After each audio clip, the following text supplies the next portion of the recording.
May adlaw katawhan sa Dios sa Archdiocese sa Osamis sa ngalan sa tong talahoron nga Arsobispo Archbishop Martin Sarmiento Humuad Didi ug uban sa mga kahugpungan sa mga kaparian sa tibok lokal nga simbahan sa Osamis kini anyong amigong higala Father Mark Julius Casaba sa Monte. Maghatod og pamalandong ninyo karong adlaw karon nga Huwebes. Sulod sa Huwebes human ang Ash Wednesday. Ang ebanghelyo na atong pagabasahon o pamalandungan karon atong pagkakutloon sa ebanghelyo sumala ni San Lucas. Si Jesus mingon sa iyang mga tinun-an, ang anak sa tawo kinahanglan nga mag-antos pag-ayo o isalikway sa mga punuan sa mga Hudeyo, sa mga kadagkuan sa mga pari o sa mga magtutudlo sa balaod. Patyon siya og banhawon sa ikatulo ka adlaw. Ug mingon siya sa tanan, kung may buot mosunod kanako, kinahanglan nga magdumili siya sa iyang kaugalingon, magpas-an sa iyang cross sa tanang adlaw ug magsunod kanako. Kay ang buot magluwas sa iyang kinabuhi, kawad-an hinuon niini. Apan ang kawad-an sa iyang kinabuhi tungod kanako, magluwas niini. Aduna ba'y makuha ang tawo kung maiya ang tibuok kalibutan, apan mawala ang iyang kinabuhi? Wala gayod. Mga igsuon ng ebanghelyo sa Ginoo. Daygon ikaw Kristo. Ako ang pagtimbaya sa mga taga Pangabuan diha sa parokya sa Birhen sa Kaluoy. Nagapasalamat ako sa inyong mainiton kay nga pagdawat kinako no kagahapon as I celebrate sa ikaunom nga adlaw sa Mesa Novena. At the same time we celebrate also the Ash Wednesday yesterday. So sa mga parokyano sa parokya sa Birhen sa Kaluoy, nagpanguluhan silang kora paroko na si Father Loloy Balbuena. Daghang salamat sa inyong pag-abi-abi. Salamat usab sa ilang kusinira nga nagluto og malamian kayo nga panihapon. Salamat kay sa tinulang nga isda te, no? Og sa beef steak og sa fruit salad. Nagsisgot lagi ni Father Loloy lagi nga basta gabi daw gamay na lang ang kanon, pero sa ang tinulan niya ati gabi irresistible yung kayo, di yun mapungan makakaon ka. Salamat kayo te, no? Ako ang pagtimbaya usab sa tanan natong mga katekista no nga nag-facilitate sa ato ang Ash Wednesday gihapon sa mga schools.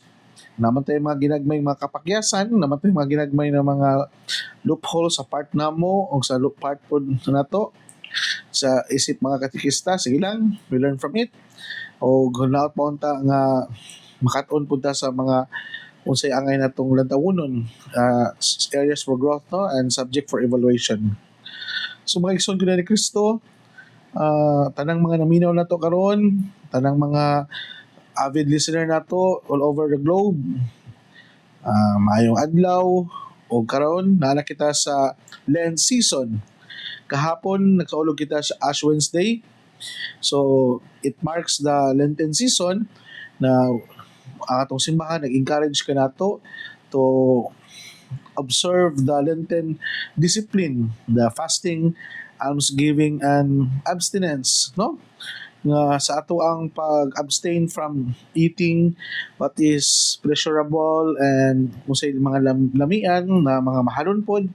We try to abstain ourselves, and in one way or the other nakatabang ni nato nga sa pugulot o sa ito kagalingon sa paglami o pagbuhat o mga worldly and mga pleasure lang sa unod. Makatabang ni nato na ma-practice na to atong self-discipline at self-denial, which is connected to our gospel today, no? Kay ang pagpugong manggod sa kagalingon, it always entails sacrifice. Diba? Kung nakay gustong paliton, nakay gustong kanon, na dili din mo dayon paminawon ang imuhang lawas ba. For example, ganahan ka nga buhaton ning mga butanga, mukaon. Na dili mo ingon nimo dayon nga i-address nimo dayon ang gusto sa imong lawas, kun dili alam itong i-delayed sa po nimo sahay ang pag-glorified sa imuhang makapalipay nimo. Dili bitaw nimo dayon right there and then nga abi kay nakay kapasidad nga makuha ni maangko ni kaning mga butang nga nani imuha ni ang kunon dayon, siguro napoy tay delayed glorification nga at least in one way of the other nga dili din nato nga ipabati sa tuang kaugalingon nga abi kay nanatay kapasidad, nanatay kakayahan nga mopalit or mo makuha ang atong mga gusto. Kita mismo ang mo sakripisyo, kita mismo ang mo sacrifice na pugnan ang kaugalingon. Dili din nato ihatag dayon ang gusto sa ato ang human flesh na desire. Yes, this is part of discipline.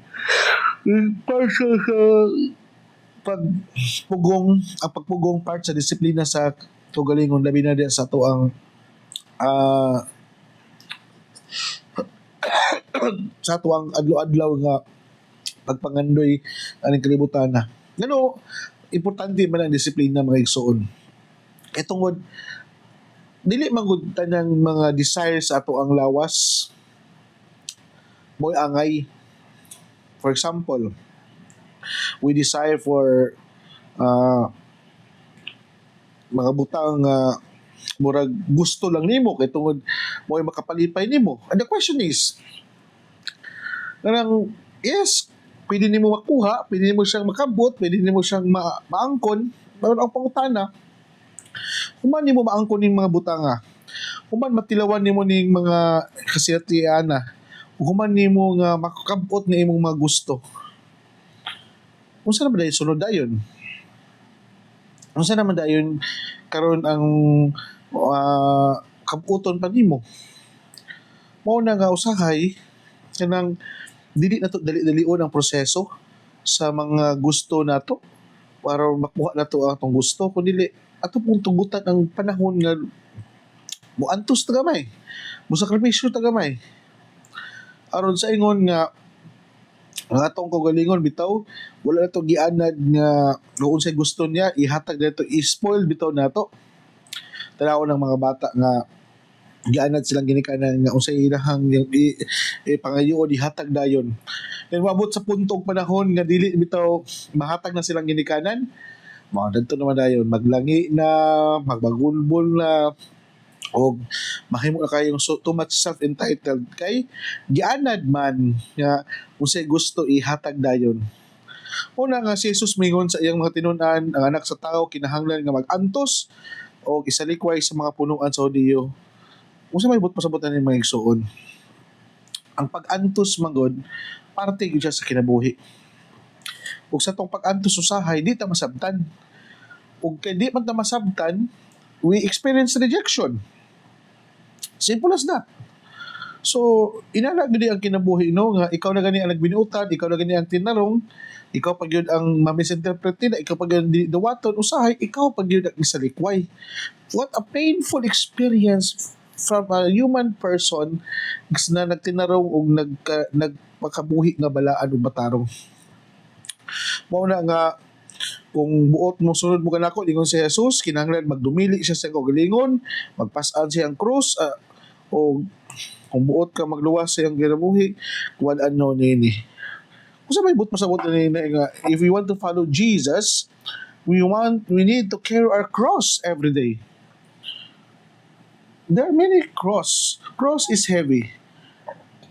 Cross is give us an uncomfort situation sa kinabuhi. Mahimutang dili komportable kung magpas-an ta. Kay bugat man, burden siya. Kay burden man siya, mahasol ta, ug usahay kung mahasol ta, dili ta ganahan sa tuang kinabuhi. Di ba? Kisa ko ganahan gud nga nakay gidradala ng mga extra baggages imong kinabuhi. Ultimo imong kaugalingong bag naman gani nga sudlan sa imong kaugalingong mga gamit. Kung mo biyahe ka, burden man gani mo gani, di ba ka ganahan gani kapas-anon perminti. How much more ang cross?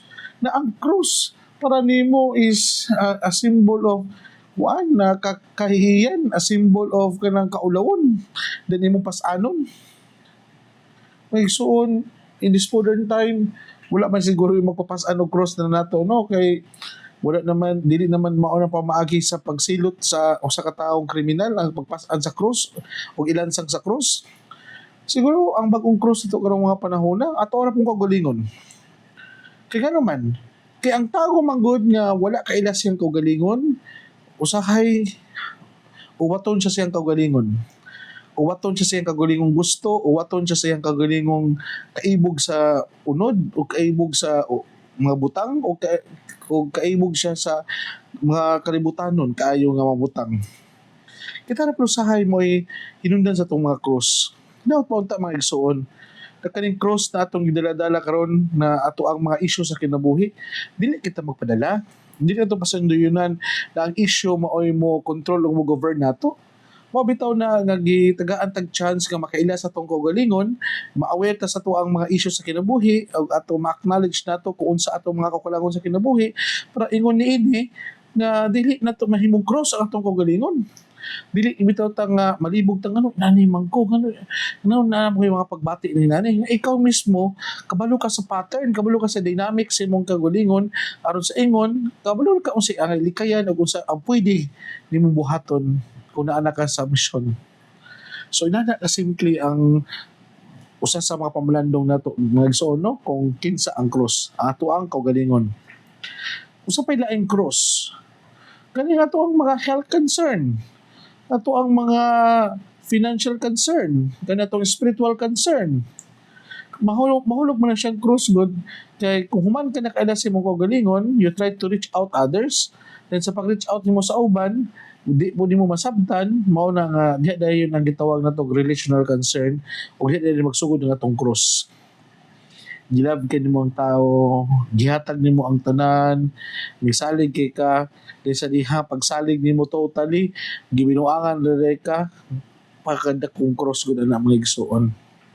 Mao kana nga ang tao bitaw nga giuwat, gi-scam, grabe mag yun ang anger gyud sa ilahang kasing-kasing no. Pero we know that the word anger, it is a one step letter away lang sa word danger. So it is quite dangerous gudi ay ang sige kasuko. O nga diyo tugutan na itong kugulingon nga masuko, perminti kay mahimo tang dangerous person. Ang punto na kung mga igsoon na sa ato ang pagpadayon na tuwan niya itong kalibutan ng panaw, na it is enjoy life. Enjoy life to the fullest without committing sin. Dili mo ingon nga enjoy ka nakasala na kadayon. Kaya magpamagi sa pag-enjoy sa kinabuhi nga mahimo kang fruitful and meaningful ug makatabang ka ngadto sa uban. So inana siguro mga igsono nga ato ang itamdan mintras nagpadayon kita sa pagpaulandong sa tong ebanghelyo karon. Dayon kanang gitawag bitaw nato nga ang tao na magluwas niini aduna bay makuha ang tao kung maiya ang tibuok kalibutan apan mawala ang iyang kinabuhi wala gayud. Mao na nga last point.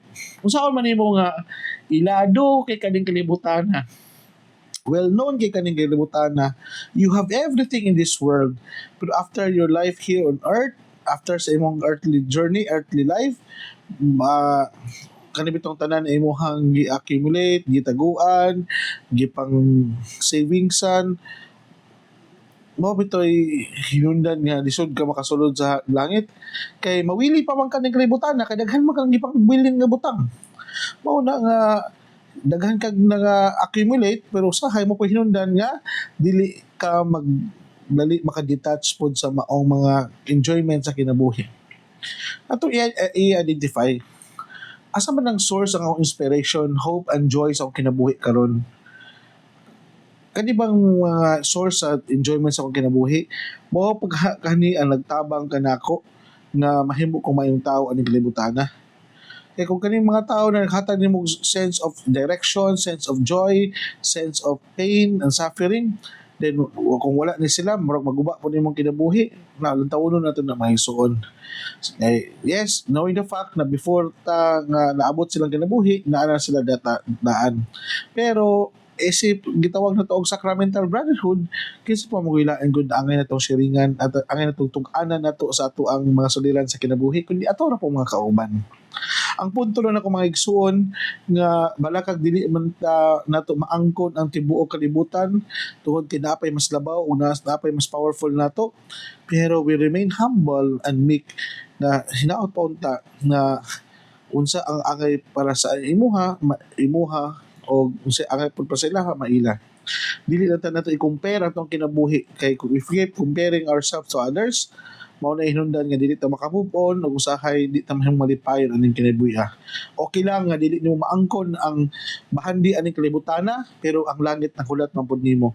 Unsaon man nga nag-enjoy kag ayo aning kalibutana pero ang impierno pud nahulat nimo. Mamili ta maigsuon dili unta ang impierno mo nahulat nato kundi ang langit kay sa tong pagpangalagad sa tuong pagkinabuhi aning kalibutana ato man siyang gitugutan nga maoy mo diri hatag direksyon sa mga kauban namong kapariano kung manhimi diri kung naatay mga kuan naatay mga panagtapok pero hinaut-taon ta na kani po na ato ang mga ano bitaw ato ang mga ginagmayng mga kuan nato mga kakulian sa kinabuhi na bitong dili bitaw nato bitaw nga isalig na lang yun sa uban ang ato ang happiness kung dili ano bitaw ang atong happiness bitaw nga nagikan usab sa Ginoo. Kay kung atong matong happiness man good nga kana bitaw nagikan sa butang, nagikan sa usa ka event, nagagad sa unsay na mga nindot aning kalibutana, mao na nga nahimong limited ang imong kinabuhi tungod kay dili man ka ma-happy kung wala ka ani. Pero kung imong happiness gikan sa Dios, kung unsay naani mo karon, you appreciate everything, you kanunay kay nakadayeg, kanunay kay nagpasalamat, mahimong makontento kasi imong kinabuhi o malipayon kasi imong kinabuhi. Inana ra ko na mga igsuon nga bisan wala man kay tay mga butangan ning kalibutana pero tungod kay kita nagpalandong man sa kabubuton sa Ginoo, sige lang at least nabati nato nga kita mga minahal sa Ginoo ug sa iyang pagmahal kay nato enough na makaingon ta nga ang kalibutan wala ta gibiyaan og naay mga tawo nagmahal nato. Inana lang mga igsuon. Dili na to pugson nga unsay dili na to makuha pugson gyud nato. Sige lang. Ihatag kung dili or at least nanin kamot ta with all the effort and sacrifices gibuhat na to ang matarong pero i-please nato ang mga tawo nga nagmahal kanato labi na atong Ginoong Hesus. Mga igsoon din lang kukuto bayo kay magkalimot ang pulong sa Dios ang gayud nga pamation, pamalandungan ug paningkamutan nga mapuy-an. Bulahan ang tao nga nangingkamot pagpuyo sa pulong ni Jesus sama siya sa usa ka kahoy nga gitanum-daplin sa sapa kansang ang dahon dili gayud malaya ug timpo sa tingbunga mohatag siya maayong mga bunga. Hinaut pa unta na kining tanan natong nadungog ug gipamalandungan makahatag kanato sa kinabuhing balaan na mo'y magdala kanato sa tong gitinguha og padulngan ang gingharian sa langit nagipangandoy sa matag binunyagan. Igsoon ugma na usab uban sa pangama sa tong mahal nga birhen na si Santa Maria natong gitawag dinhi sa misamisnon nga birhen sa kuta ang Dios unta mga panalangin kanato sa ngalan samahan sa anak sa Espiritu Santo. Amen. Blessed Lenten season, nakita karon sa ikaduhang adlaw sa ato ang Lenten season, Thursday after Ash Wednesday. Hinaut pa unta nga sa atong pagpadayon nato sa atong panaw sa pag-ampo, panaw sa paglikay sa mga lamian aning kinabuhi o panaw sa pagpuasa.